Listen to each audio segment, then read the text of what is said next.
Meu nome é Matias, e até hoje não consigo explicar completamente o que nos aconteceu na Mata Atlântica da província de Misiones, na Argentina. Era quase o ano 2000, e junto com meus amigos Lautaro, Sofia e Javier, decidimos fazer uma viagem para explorar as maravilhas naturais da região. Havíamos ouvido falar de uma cachoeira oculta. Pareceu-nos um lugar perfeito para nos desconectarmos do mundo e vivermos uma aventura inesquecível. Mas o que encontramos superou qualquer expectativa.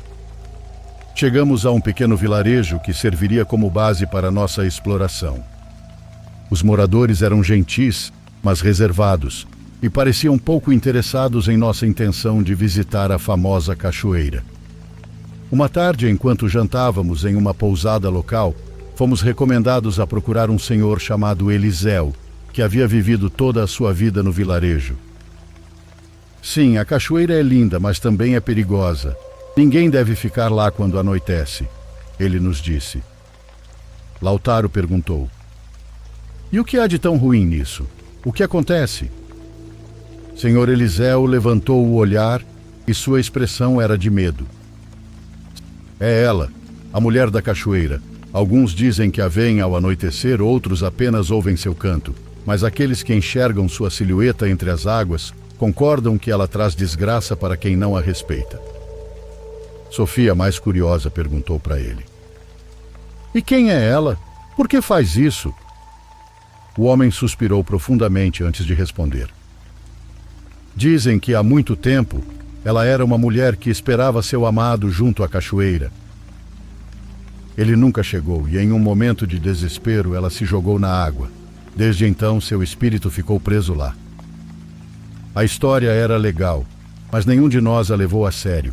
Simplesmente a encaramos como mais uma lenda local. Decidimos seguir com nossos planos, convencidos de que os avisos eram apenas superstições.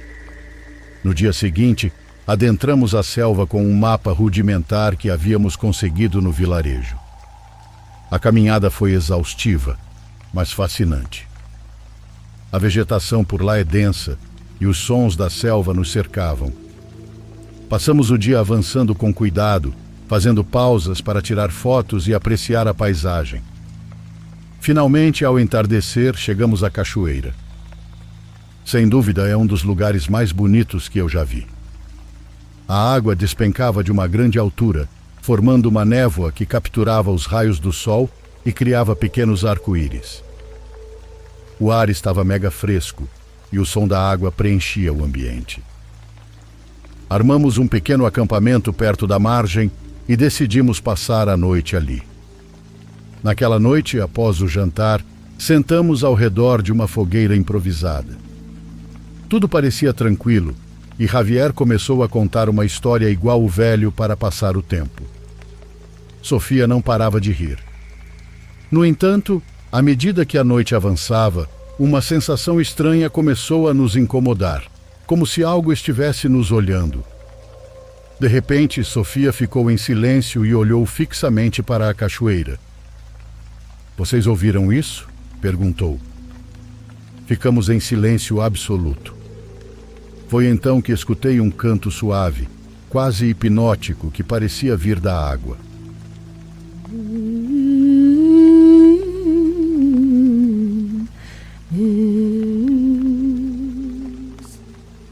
Lautaro pegou sua lanterna e apontou para a cachoeira, mas não vimos nada. Deve ser o vento, disse ele para nos tranquilizar, embora nem ele acreditasse nisso. Tentamos ignorar e continuar nossa noite, mas o canto não parava. Parecia se aproximar e se afastar, brincando conosco. Por fim, decidimos dormir, achando que era apenas nossa imaginação. Acordei no meio da noite com uma sensação estranha, como se alguém estivesse parado ao lado da minha barraca. Ouvi passos na brita próxima e criei coragem para espiar. Juro para vocês, não havia ninguém, mas o canto havia voltado. Dessa vez mais nítido e próximo do que antes. Na manhã seguinte, encontramos nossas coisas reviradas. Algumas mochilas haviam sido movidas e a fogueira estava completamente apagada, como se alguém tivesse jogado terra sobre ela. Javier, que sempre foi durão, começou a demonstrar nervosismo. Isso não é normal. Algo esteve aqui à noite, disse ele. Lautaro tentou manter a calma, mas todos sentíamos que havia algo errado. Apesar de nossas dúvidas, decidimos ficar mais um dia para aproveitar o lugar e não deixar o medo arruinar nossa aventura. Mas aquela noite foi muito pior. O canto voltou, mas dessa vez era mais forte, quase ensurdecedor. A névoa ao redor da cachoeira parecia mais grossa e a temperatura havia caído fora do normal. Enquanto nos reuníamos ao redor da fogueira, a sensação de sermos observados tornou-se insuportável. Algo estava nos afetando mentalmente. De repente, Sofia gritou e apontou para a água. Lá estava ela. Acabei de ver. Todos nós viramos, mas juro que não vimos nada. No entanto, quando Lautaro apontou sua lanterna para a cachoeira, por um breve momento pareceu iluminar uma figura feminina. Ao apontar novamente, ela havia desaparecido. Não conseguimos distinguir seu rosto, mas sua presença era inconfundível. A figura desapareceu tão rápido quanto surgiu, mas o impacto foi suficiente para decidirmos que já era o bastante. A figura que vimos naquela noite na cachoeira foi suficiente para nos convencer de que havia algo mais naquele lugar, algo que não entendíamos. Decidimos que ao amanhecer faríamos as malas e voltaríamos para o vilarejo. Depois que Sofia gritou e apontou para a figura, o ambiente ficou 10 vezes mais esquisito. O canto voltou, mas dessa vez era acompanhado por estalar de galhos e passos que pareciam cercar nosso acampamento. Javier, que até então havia sido o mais tranquilo, começou a perder a compostura. Caramba, isso não é normal. Temos que sair daqui agora. Lautaro tentou acalmá-lo. Não podemos sair no escuro. O caminho é complicado, podemos nos perder ou sofrer um acidente. Concordamos, embora todos soubéssemos que não dormiríamos aquela noite. Ficamos sentados ao redor da fogueira, atentos a qualquer movimento ou som. Em um momento, o canto parou de repente e um silêncio absoluto caiu sobre nós. Era tão profundo que podíamos ouvir nossa própria respiração. Foi então que vimos novamente a poucos metros da cachoeira a figura daquela mulher. Mesmo com toda aquela névoa, ela parecia flutuar sobre a água. Dessa vez não desapareceu rapidamente. Permaneceu ali como se estivesse nos olhando a alma. Sofia começou a chorar e Javier segurou um pedaço de pau como se fosse uma arma. A figura começou a se aproximar lentamente e quando estava prestes a alcançar a margem, a fogueira se apagou de repente. Ficamos na completa escuridão. Não me lembro quem reagiu primeiro, mas todos nos levantamos e corremos para as barracas para pegar nossas coisas. Não nos importamos em deixar parte do equipamento para trás. Só queríamos sair dali. Enquanto corríamos em direção à trilha com as lanternas, podíamos ouvir alguém batendo nas árvores como se nos seguisse.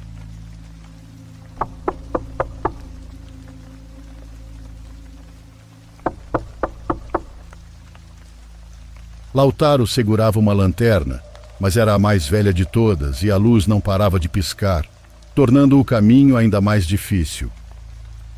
Em algum momento, mesmo ele dizendo que não, sei que ouvi um grito atrás de mim. Era Javier, que havia tropeçado e caído no meio das raízes.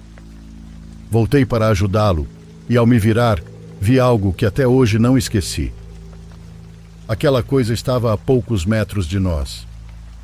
Seu rosto continuava oculto pela névoa, mas seu corpo exalava um cheiro de morte que nunca esquecerei.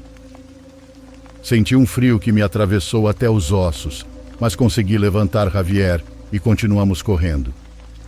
Finalmente chegamos à caminhonete que havíamos deixado estacionada a alguns metros do acampamento. Lautaro pegou o volante e ligou o motor enquanto os outros entravam do jeito que podiam. No exato momento em que a caminhonete começou a se mover, algo a atingiu na parte traseira com uma força tremenda. Lautaro acelerou mas a estrada era estreita e escorregadia devido à chuva. Em uma curva acentuada, as rodas traseiras perderam a aderência e a caminhonete capotou. Rolamos por vários metros até parar contra uma árvore. A partir daqui tudo fica um pouco confuso. O impacto nos deixou atordoados, mas felizmente ninguém ficou gravemente ferido. Quando conseguimos sair do veículo, sei que aquela figura havia desaparecido. Com o coração disparado, caminhamos pela trilha até o vilarejo. Levamos várias horas, pois cada passo foi tomado pelo medo. No dia seguinte, voltamos com um grupo de moradores locais para recuperar nossas coisas. A cachoeira continuava linda como antes, mas o lugar parecia vazio, como se a presença que sentimos tivesse se dissipado. Nunca falamos muito sobre o que aconteceu naquela noite. Cada um de nós carregou sua própria versão dos fatos. Mas todos concordamos que não deveríamos ter ignorado os avisos daquele senhor. A mulher da cachoeira não era apenas uma lenda. Algo, ou alguém, habita aquele lugar e não gosta de ser perturbado. Anos depois, sempre que me lembro dessa experiência e a conto em alguma conversa, percebo o quão fora da realidade estivemos.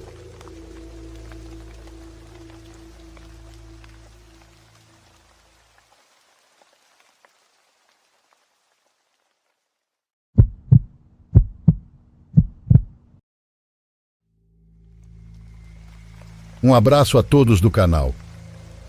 Meu nome é Alessandro e por muitos anos fui um amante do alpinismo. Cada montanha que escalei me deixou lembranças inesquecíveis, mas nenhuma tão perturbadora quanto o que vivi no Popocatépetl. Esse majestoso vulcão, conhecido carinhosamente como Popo naquela época, não estava dando sinais claros de atividade. Estava a passeio no México e era uma manhã fresca de outubro quando meu amigo Samuel e eu decidimos embarcar em uma expedição ao Popo. O dia prometia ser perfeito para nossa aventura. As condições climáticas eram ideais e o céu estava limpo, nos presenteando com uma vista espetacular do cume. Havíamos planejado passar uma noite em uma cabana que sabíamos estar no caminho, uma estrutura simples usada por outros alpinistas como refúgio temporário. Começamos a caminhada cedo, carregando mochilas apenas com o essencial: água, comida, sacos de dormir e um kit de primeiros socorros. À medida que subíamos, a natureza nos envolvia com sua beleza. Podíamos ouvir o rangido de nossas botas contra as rochas e o suave sussurro do vento entre as árvores. Samuel, sempre curioso, comentou algo enquanto avançávamos. Você sabia que dizem que há histórias estranhas sobre este vulcão? Que há algo mais do que simples lendas? Ri, achando que ele estava tentando me assustar. Ah, Samuel, você sabe que sempre há histórias assim nesses lugares. O que dizem desta vez? Que é um portal para o submundo? Não exatamente. Dizem que uma presença ronda os arredores e não deixa em paz aqueles que ficam tempo demais por aqui, falou ele. Para mim, tudo não passava de histórias criadas para manter viva a mística do lugar. Mas, conforme avançávamos, aquela sensação de leveza que me acompanhara a manhã toda começou a se dissipar. A floresta, embora bela, dava a impressão de estar nos observando. Chegamos à cabana pouco depois do meio-dia. Era uma estrutura simples de madeira, suficiente para nos proteger do frio e passar a noite. No entanto, algo nela não parecia certo. As paredes estavam cobertas com símbolos estranhos pintados com algo que parecia carvão. Muitos eram desenhos incompreensíveis, e alguns tinham um ar inquietante, como se fossem marcas com um significado sombrio. Isso é estranho, disse Samuel olhando os símbolos. Você acha que alguém fez isso para assustar quem viesse aqui? Provavelmente sim, respondi tentando soar despreocupado, mas a verdade é que um nó já começava a se formar em meu estômago. Decidimos ignorar e desembalamos nossas coisas. Preparamos algo para comer e passamos a tarde descansando. Samuel pegou sua câmera e começou a fotografar a paisagem, enquanto eu revisava as provisões para o dia seguinte. Apesar da nossa aparente tranquilidade, ambos sabíamos que algo estava errado. Quando o sol começou a se pôr, a temperatura caiu rapidamente. Acendemos uma pequena fogueira em frente à cabana e nos sentamos para compartilhar histórias da nossa vida. No entanto, a conversa logo foi interrompida por vários sons vindo da floresta. Era estalos, como se alguém ou algo estivesse pisando em galhos secos. Samuel se levantou com a lanterna na mão e apontou para a escuridão. "Ei, tem alguém aí?" ele gritou. "Deve ser um animal", disse, tentando acalmá-lo. Voltamos a nos sentar, mas o ambiente se tornou tenso. Cada ruído da floresta parecia amplificado, e a sensação de que estávamos sendo observados era inegável. Já tarde da noite, decidimos nos refugiar dentro da cabana. A fogueira havia se apagado e o frio ficava cada vez mais intenso. Fechamos a porta e colocamos nossas mochilas contra ela, prontos para descansar. Mas acredite, o sono não veio facilmente. Por volta da meia-noite, um som forte ressoou na porta. Samuel e eu ficamos igual pedra no lugar, prendendo a respiração. Outro golpe veio desta vez mais forte. Samuel ligou a lanterna e apontou para a porta, mas não a abriu. "Quem está aí?" perguntei em espanhol, tentando soar firme. 2 segundos depois, ouvimos um som gutural, algo que definitivamente não era humano. Samuel se levantou devagar e foi até a janela para tentar ver o que havia lá fora. A única coisa que conseguiu distinguir foi uma sombra enorme se movendo entre as árvores. "Alessandro, acho que já deu a hora de ir embora daqui." Eu disse que sim, mas sabíamos que sair no meio da noite não era uma opção. Tentamos trancar a porta com nossas mochilas e ficamos acordados, até que o cansaço finalmente nos venceu. Quando o amanhecer finalmente chegou, saímos da cabana para inspecionar a área. As marcas no solo eram claras, pegadas grandes rodeavam a cabana, como se algo tivesse circulado por ali a noite toda. As paredes estavam arranhadas e algumas janelas pareciam ter rachaduras. "Isso não foi um animal", disse Samuel. Decidimos que já era o suficiente, então pegamos nossas coisas e começamos a descer o mais rápido possível. Mas a sensação de estarmos sendo observados não nos abandonou. No meio da descida, um som de passos congelou nosso sangue. Quando olhamos para trás, vimos a mesma sombra que Samuel havia distinguido na noite anterior. Era alta, indefinida, mas claramente humana. O mais assustador eram seus movimentos erráticos, mas como se soubesse exatamente para onde estávamos indo. Não perdemos tempo e corremos ladeira abaixo, ignorando o cansaço e a dor nas pernas. A sombra nos seguiu por um tempo que pareceu horas, até que finalmente chegamos a uma pequena aldeia no sopé do vulcão. Fomos recebidos por algumas pessoas que pareciam esperar por outro pessoal. Nos levaram para uma casa e nos ofereceram água e comida. Foi então que um idoso chamado Luêncio nos contou a verdade sobre o que nos perseguiu. "Vocês não são os primeiros, rapazes", disse ele. "O que está lá em cima não é um animal nem um espírito qualquer. É o fantasma de um homem que não descansa." Ele nos contou sobre Victório, um guia da região que décadas atrás atraía alpinistas para áreas remotas para roubá-los e, segundo rumores, assassiná-los. Ele foi linchado perto da cabana onde ficamos e desde então nunca encontrou a luz. Exaustos, decidimos não permanecer na aldeia por muito tempo. Queríamos nos afastar do vulcão e principalmente daquela sombra. O que vimos não foi imaginação.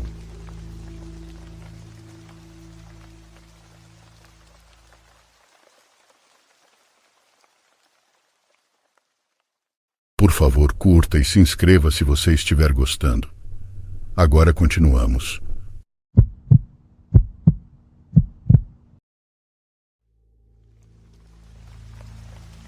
Meu nome é Ricardo E essa história aconteceu há alguns anos, quando minha esposa e eu saímos em uma viagem de carro. Não é algo de que eu goste de me lembrar, mas às vezes, quando penso no que poderia ter acontecido se tivéssemos feito algo diferente, sinto um vazio no estômago. Sempre gostei de dirigir à noite, porém naquela madrugada, por mais que eu tentasse relaxar, tinha um pressentimento que eu não conseguia explicar. Saímos da cidade à tarde e paramos em alguns lugares para comer e descansar. Depois da meia-noite, decidi que era hora de fazer uma última parada antes de seguir até o hotel onde planejava dormir. Encontramos um posto de gasolina no meio do nada, um lugar pequeno, com apenas algumas bombas de combustível e uma lojinha. Um lugar bem diferente de tudo que já havia visto.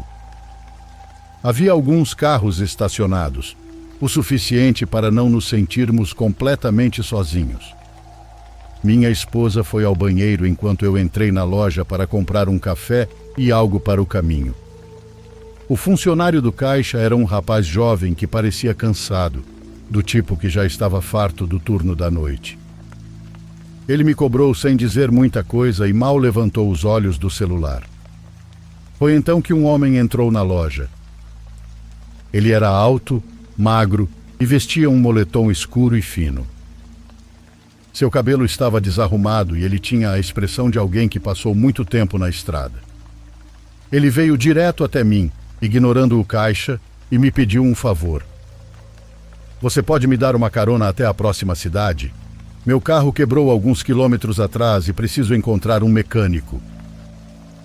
Não é incomum encontrar pessoas com problemas na estrada, mas algo no tom dele me incomodou. Além de se aproximar demais do meu espaço pessoal, ele não parecia desesperado nem nervoso. Pelo contrário, era como se ele não estivesse pedindo, mas exigindo. Respondi com um sorriso sem graça que sentia muito, mas que estava com minha esposa e não poderia ajudá-lo. Ele não se moveu. Não custa nada, brother, é só uma carona rápida. Balancei a cabeça. Sinto muito de verdade. Espero que consiga ajuda. O homem franziu a testa. Não seja assim, brother. É perigoso ficar parado na estrada a essa hora. Foi nesse momento que senti um calafrio. Aquela insistência não era normal. Algo dentro de mim gritava que eu não deveria confiar nele. Olhei de relance para a entrada da loja, esperando ver minha esposa sair do banheiro enquanto o homem continuava ali, perto demais. Quando minha esposa finalmente apareceu na porta, não hesitei. Peguei as sacolas com as compras e fui direto para a saída. Foi mal, amigo, mas não posso. Foi a única coisa que disse antes de sair. Caminhamos até o carro e, enquanto eu ligava o motor, vi pelo retrovisor o homem nos observando da loja, rindo de um jeito debochado. Não quis dizer nada para minha esposa para não preocupá-la, então apenas manobrei o carro e seguimos viagem. Algumas horas depois, chegamos ao hotel e deixei aquilo como uma experiência desagradável. Na manhã seguinte, acordamos cedo e, enquanto tomávamos café no hotel, liguei a TV para assistir ao noticiário. Falavam sobre a previsão do tempo, acontecimentos do país e notícias locais. Uma delas chamou minha atenção: um crime na região. De acordo com o relato, 2 funcionários e um caminhoneiro foram assassinados durante a madrugada em um posto de gasolina. O caminhão foi encontrado abandonado a poucos metros do local, com o motorista esfaqueado. Os funcionários da loja também foram encontrados sem vida. O mais assustador foi quando mostraram as imagens do local. Era o mesmo posto de gasolina onde tínhamos parado. Minha esposa notou minha expressão e perguntou o que havia de errado, pois ela não reconheceu o local. Sem dizer nada, aumentei o volume da TV. A reportagem mencionava que a polícia estava em busca de um homem alto, magro e usando uma jaqueta escura. Eu não conseguia acreditar. Era o mesmo homem que me pediu carona. Minha esposa ficou em silêncio quando contei a ela. A partir daquele dia, esse pensamento nunca mais me deixou em paz. E se eu tivesse dito sim? Se eu tivesse aberto a porta do carro e dado a carona, será que também estaríamos nas notícias? Será que nos encontrariam na estrada como encontraram o caminhoneiro? Durante semanas, aquela sensação não saía do meu corpo. Não foi um encontro com algo paranormal, nem um evento inexplicável. Foi algo completamente mais assustador. Alguém com más intenções nos escolheu como possíveis vítimas e só porque decidi dizer não, continuamos vivos. Mesmo depois de vários dias, continuei acompanhando as notícias, pois estava esperando alguma atualização. Pensei que a qualquer momento diriam que ele havia sido capturado e que tudo tinha acabado. Mas isso nunca aconteceu. A polícia encontrou vestígios de sua presença em vários postos de gasolina próximos, mas nunca conseguiram pegá-lo. Com o tempo, o caso saiu das manchetes e virou apenas mais um crime sem solução.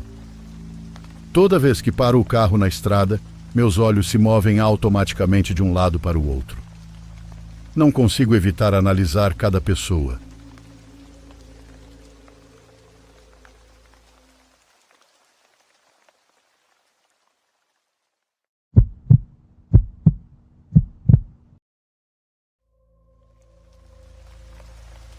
Minha namorada mora em uma casa enorme na Colômbia. Uma daquelas casas antigas com tetos altos, móveis velhos e quartos demais. Nunca a incomodou, até alguns meses atrás. Ela sempre gostou de ter espaço só para ela, espaço demais. Seus pais se mudaram para a Bélgica porque sua mãe ficou doente e precisava de um tratamento que só tem por lá.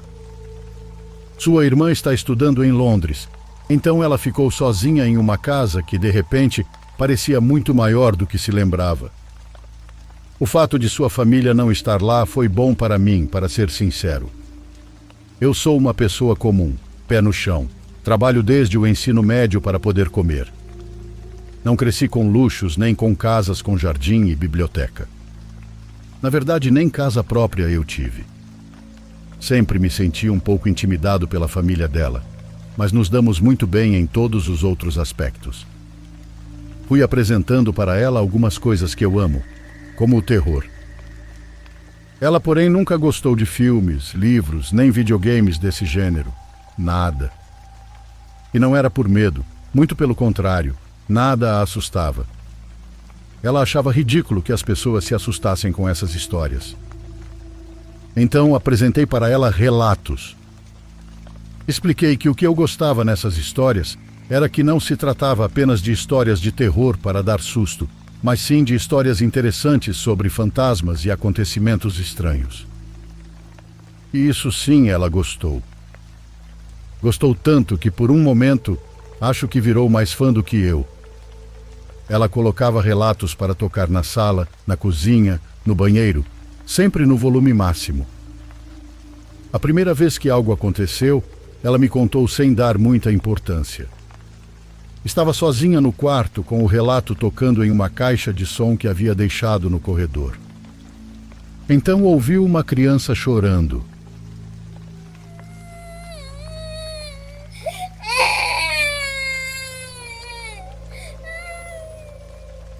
O som não vinha do áudio. Ela ouviu bem ao lado da porta. Levantou-se e procurou por toda a casa, mas não tinha nada. Ela voltou para a cama e novamente ouviu o choro. Mas dessa vez não era apenas um. Eram duas crianças. Ela se sentou na cama sem se mexer e então ouviu passos.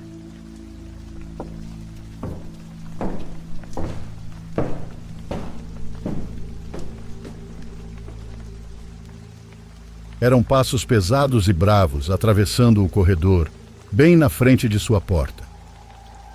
Ela agradeceu por estar fechada. E então, um grito. Foi um grito horripilante, das duas crianças ao mesmo tempo. Depois disso, apenas silêncio. Uns 10 minutos depois, ouviu um carro freando em frente à casa. Ela olhou pela janela e era uma viatura da polícia. Sem fazer mais nada, apenas jogou as luzes para dentro da casa como se procurasse algo. Ela tinha certeza de que alguém mais tinha ouvido o mesmo que ela. Alguém tinha que ter escutado e chamado a polícia para denunciar. Desde então, duas coisas continuam acontecendo. Duas manifestações, se quiserem chamar assim. Os gritos das crianças são ouvidos 1 ou 2 vezes por mês. Sempre terminam do mesmo jeito, como se o mesmo evento estivesse se repetindo, de novo e de novo. Mas há algo que se ouve quase o tempo todo. Uma mulher que murmura uma melodia pela casa inteira. Sua voz é quase um sussurro, mas ecoa nos corredores, nas escadas e às vezes até mesmo ao lado da porta do quarto dela. No começo, ela tentou se convencer de que era apenas a casa rangendo ou o vento passando por alguma fresta. Até que uma noite antes de dormir, assim que apagou a luz, ouviu, bem ao lado da cama. Desde então, ela não dorme mais no escuro e, acima de tudo, nunca mais conseguiu ouvir relatos. Ela simplesmente não consegue mais.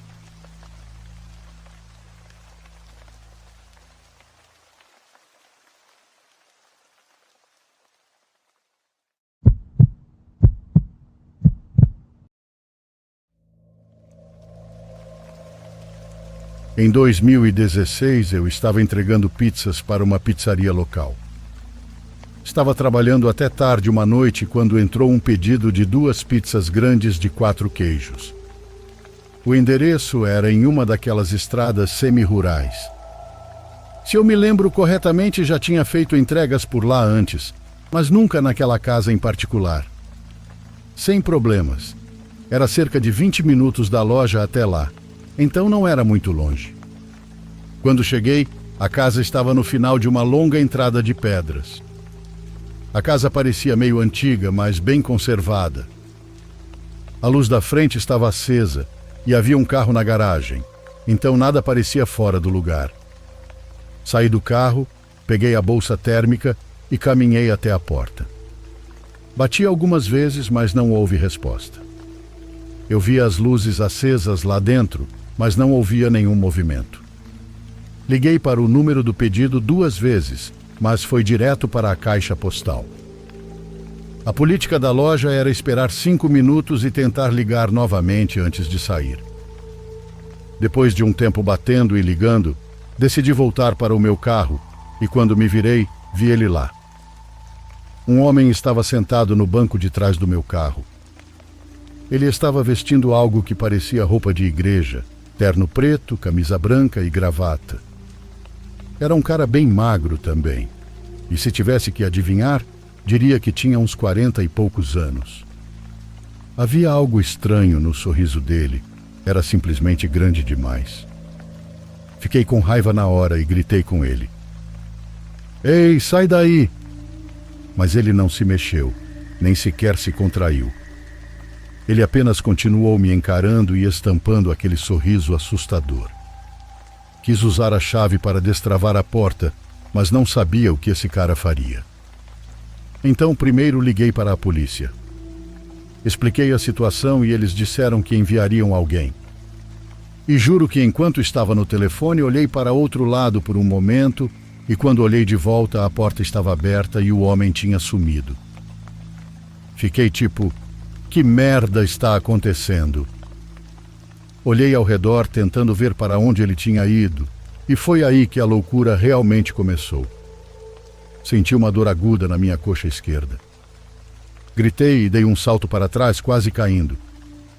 O homem estava no chão de 4, como um animal. Ele tinha me mordido através do jeans. Ainda estava usando aquele terno. Ainda tinha aquele sorriso esquisito e ainda estava me encarando. Ele não fez um som, nenhum rosnado, nenhuma respiração pesada, nada. Me afastei dele e me joguei para dentro do carro. Liguei o motor imediatamente, mas então lembrei da porta de trás aberta. Estiquei o braço para trás e a fechei. Juro que senti algo puxar nas minhas costelas quando fiz isso. Engatei a ré e estava prestes a sair quando um pensamento me atingiu. Eu tinha acabado de chamar a polícia para esse cara, Se eu saísse dali, poderia me meter em problemas? Não podia me dar ao luxo de levar uma multa e ter problemas com a lei enquanto estava no trabalho. Poderia me custar o emprego.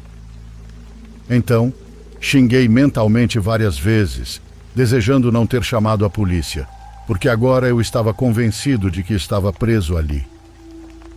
Travei as portas e apenas esperei com o motor ligado e tudo trancado. O homem ficou de quatro do lado de fora, me olhando pela janela do motorista. Ele não se mexeu por uma eternidade. Durante todo esse tempo, nada nele mudou. Fiquei checando o telefone e me perguntando quando alguém apareceria ou se deveria ligar para a polícia de novo. Mas estava com medo de desviar o olhar dele por muito tempo. Olhei para cima e vi que ele tinha começado a rastejar de novo. Ele não estava andando ou algo do tipo. Estava rastejando como um homem selvagem, indo para o lado da casa. Ele se movia de um jeito estranho, meio trêmulo, mas rápido. Parecia que tinha praticado. Depois que ele dobrou a esquina, nunca mais o vi. A polícia chegou cerca de 2 minutos depois disso e revistaram a propriedade, mas não encontraram nada. Na verdade, a casa estava vazia. Na manhã seguinte, a pedido da minha mãe, fui ao pronto atendimento para verificar minha perna. A mordida não chegou a romper a pele, só deixou um hematoma que sumiu em poucos dias. O médico disse que, sem ferimento aberto, o risco de infecção por alguma coisa era baixo. Mas me deram um creme antibiótico por precaução e disseram para eu voltar caso algo estranho acontecesse. A polícia nunca encontrou o cara, e nisso um dos policiais até perguntou se eu tinha bebido ou usado alguma coisa. Eu não faço esse tipo de coisa, especialmente no trabalho. Continuei entregando pizzas por um tempo. Depois mudei de emprego e fui trabalhar em um armazém. O hematoma sumiu sem problemas e nada mais de estranho aconteceu. Bom, mas quando um cara estranho vem rastejando até você e morde sua perna, vestido com suas melhores roupas de domingo, isso não é algo que se esquece.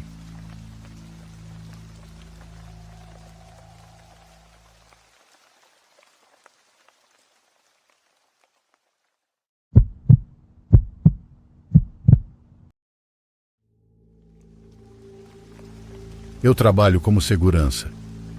Já assumi trabalhos que variam do mundano ao assustador. A agência com a qual trabalho se especializa em proteger lugares esperando para serem vendidos, demolidos ou reformados. Há cerca de 2 anos, fui designado para vigiar um complexo de apartamentos abandonado nos arredores da cidade. Durante 8 longos meses, patrulhei seus corredores decadentes e quartos vazios, e o que experimentei lá ainda me assombra. O complexo era um labirinto de 4 prédios interligados, cada um com 4 andares, conectados por corredores e escadas.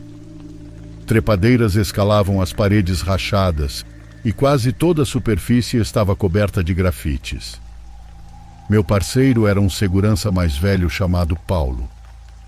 Ele estava na casa dos 50 e poucos anos, porém sem aparentar.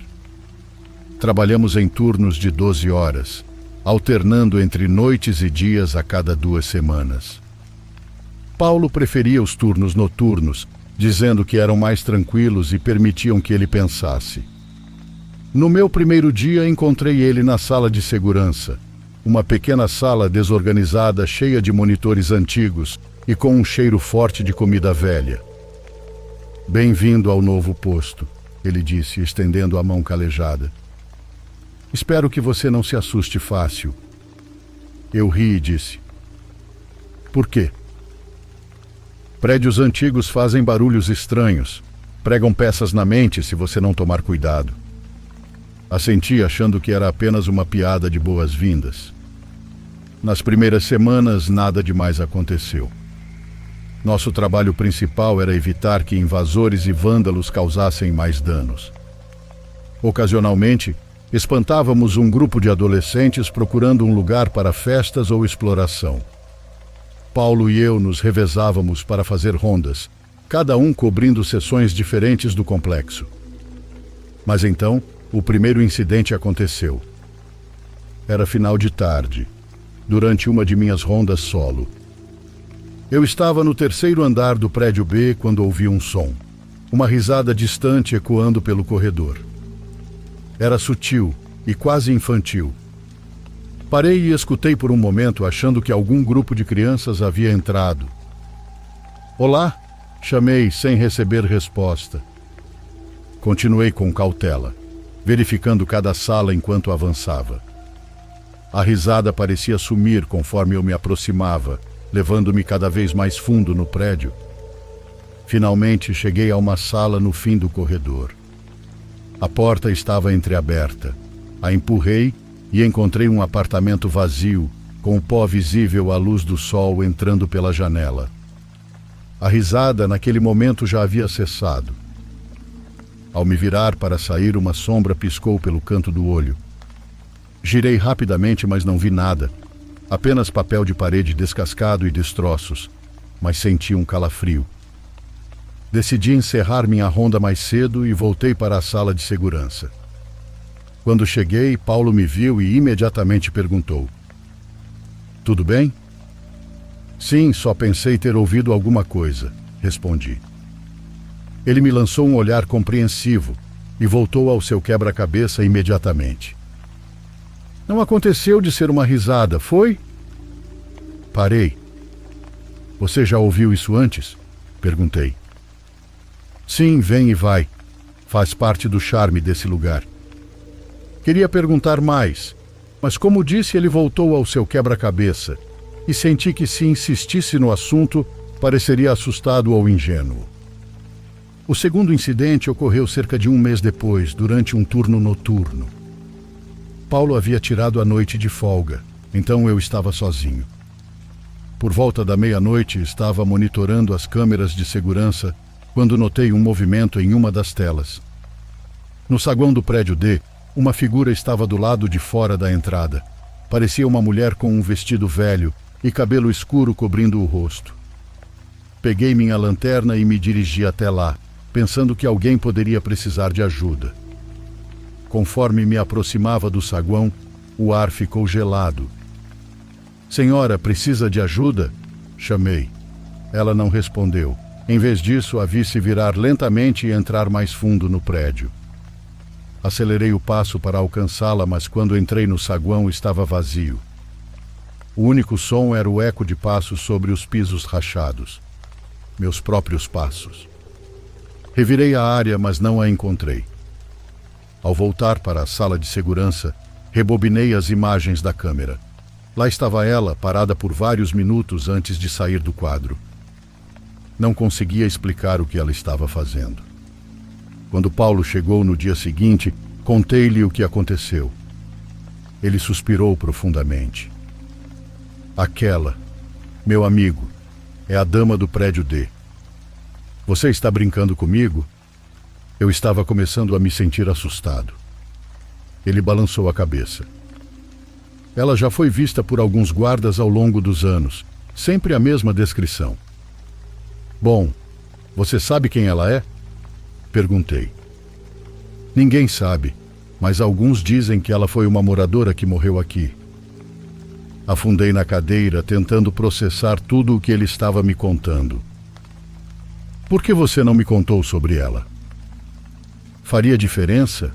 Esse tipo de coisa, às vezes, é melhor deixar a pessoa experimentar por conta própria." Acho que fazia sentido. Se não tivesse passado por isso primeiro e apenas tivesse sido avisado, provavelmente teria rido. O terceiro incidente foi, de longe, o pior. Era outro turno noturno solo. Por volta das 3 da manhã, os monitores de segurança começaram a falhar. Estática cobria as telas, obscurecendo as já granuladas imagens. Então, de repente, todas as telas ficaram pretas. As luzes na sala diminuíram e o zumbido da eletricidade desapareceu.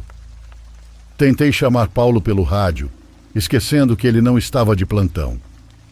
Xinguei pra caramba quando lembrei disso. Peguei minha lanterna e fui para a sala de manutenção no prédio A para checar os disjuntores. Os corredores pareciam mais escuros que o normal. O feixe da minha lanterna mal penetrava as sombras densas. Conforme descia as escadas para o porão, o ar ficou úmido e o cheiro de mofo era insuportável. Ao chegar à sala de manutenção, encontrei a porta entreaberta. Estranho, pensei. Essa sala sempre ficava trancada.